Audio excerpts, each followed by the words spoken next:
About 5 years ago, I lived downtown in a major city in the US. I've always been a night person, so I would often find myself bored of my roommate who was decidedly not a night person went to sleep. To pass the time, I used to go for long walks and spend the time thinking. I spent 4 years like that, walking alone at night, and never once had a reason to feel afraid. I always used to joke with my roommate about that even the drug dealers in the city were polite. But all of that changed in a few minutes of one evening. It was a Wednesday, somewhere between 1 and 2 in the morning. I was walking in the police patrol park, quite away from my apartment. It was a quiet night, even for a weeknight, with very little traffic and almost no one on foot. The park, as it was at most nights, was completely empty. I turned down a short side street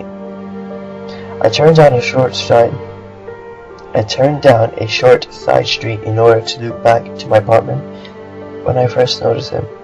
At the far end of the street, on my side, was the silhouette of a man, dancing. It was a strange dance similar to the waltz, but he finished each box with an odd forward stride. I guess you could say he was dance walking, headed straight for me. Decided I was probably drunk. I stepped as close as I could to the road to give him the majority of the sidewalk to pass me by. The closer he got, the more I realized how gracefully he was moving. He was very tall and lanky, and wearing an old suit. He danced closer still, but until I could make out his face, his eyes were open, wide and wild. The head tilted back slightly, looking up at the sky. His mouth was formed in a painfully wide cartoon of a smile. Between the eyes and the smile, I decided to cross the street before his dance got any closer. I took my eyes off him to cross the empty street. As I reached the other side, I glanced back and then stopped dead in my tracks. He had stopped dancing, and he was standing with one foot in the street, perfectly parallel to me. He was facing at me, but still looking skyward, smile still wide on his lips.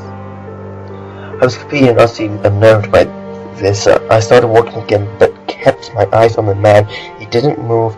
Once I'd put about half a block between us, I turned away from him for a moment to watch the sidewalk in front of me. The street and the sidewalk ahead of me were completely empty. Still unnerved, I looked back to where he had been standing to find him gone. For the briefest of moments, I felt relieved. Until I noticed him, he had crossed the street, and he was now slightly crouched down. I couldn't tell for sure due to the distance and the shadows, but I was certain he was facing me. I had looked away from him for no more than 10 seconds, so it was clear that he moved fast. I was so shocked that I stood there for some time staring at him, and then he started moving toward me again. He took giant, exaggerated, tiptoed steps as if he was a cartoon character sneaking up on someone. Except he was moving very quickly. I'd like to say at this point I ran or pulled out my pepper spray or my cell phone or anything at all, but I didn't. I just stood there completely frozen as the smiling man crept toward me. And then he stopped again, about a car length away from me, still smiling, his smile still looking to the sky. When I finally found my voice, I blurted out the first thing that came to mind. What I meant to ask was, "What do you want?" in an angry commanding tone. What came out was a whimper. What? Regardless of whether or not humans can smell fear, they can certainly hear it. I heard it in my own voice, and that only made me more afraid, but he didn't react to it at all. He just stood there, smiling, and then, after what felt like forever, he turned around very slowly and started dance walking just like that. Not wanting to turn my back on him again, I just watched him go, until he was far enough away to almost be out of sight, and then I realized something. He wasn't moving away anymore, nor was he dancing.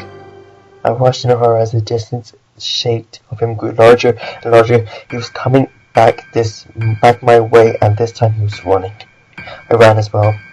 I ran until I was off the side road and back into a better lit road with sparse traffic. Looking behind me, then he was nowhere to be found. The rest of my way home I kept glancing over my shoulder.